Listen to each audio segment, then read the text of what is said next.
A massive raid in Sandusky lands more than 100 people in federal custody. The target, a popular landscaping and garden company in the middle of an immigration investigation. Detroit-based ICE agents swooped into Ohio fully armed to round up dozens of workers who toil in one of the least attractive jobs in our nation. Without these workers, our tables would be bereft of the food we depend upon. America could not feed itself. Picking your vegetables and fruits in the blistering 110-degree heat, cold, bloody, slippery, and yes, dangerous hard jobs in the meat processing industry, it certainly looks like the Trump administration seems intent on staging a big show on immigration. But where is its interest in real solutions? Was this raid really about security? Or is it more about intimidation? Employers and employees are transfixed by a rigged global economy that pits businesses and workers across this continent against one another. Who benefited from that? Look at the profits of some of the companies and the CEOs of those companies that did that. Workers understand that standing up and complaining about abusive conditions will mean termination. An employer can report them to immigration authorities. So the guillotine always hangs over their head.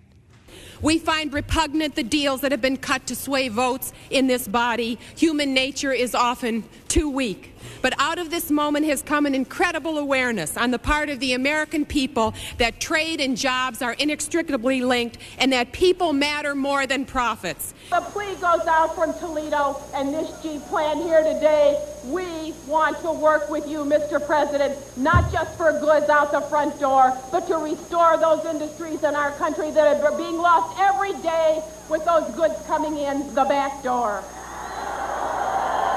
NAFTA has resulted in the exploitation of the Mexican worker, the loss of jobs here in this country, and the only ones who have benefited, quite frankly, are these multinational corporations which are engaged in this exploitation. Continental trade compacts like NAFTA and CAFTA were designed purposefully to create this landless class of laborers. With the protective tariffs down, crops from highly subsidized and efficient U.S. farms have flooded in.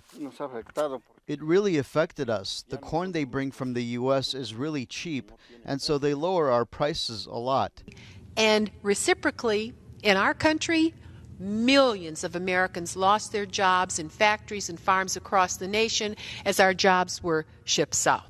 Years of inaction by House Republicans who hold the majority have brought us to this point. Rather than end this miserable underground system of indentured servitude, Republicans have chosen inaction time and time again.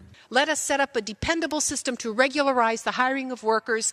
Heartland states like Ohio are capable of creating a level playing field for businesses and workers from our country and abroad. The president campaigned on reforming NAFTA. Well, Mr. President, we're making you an offer you shouldn't refuse. Show our workers and our companies some respect. We'll meet you at any time, at any place to broker a better deal for Ohio and Heartland workers.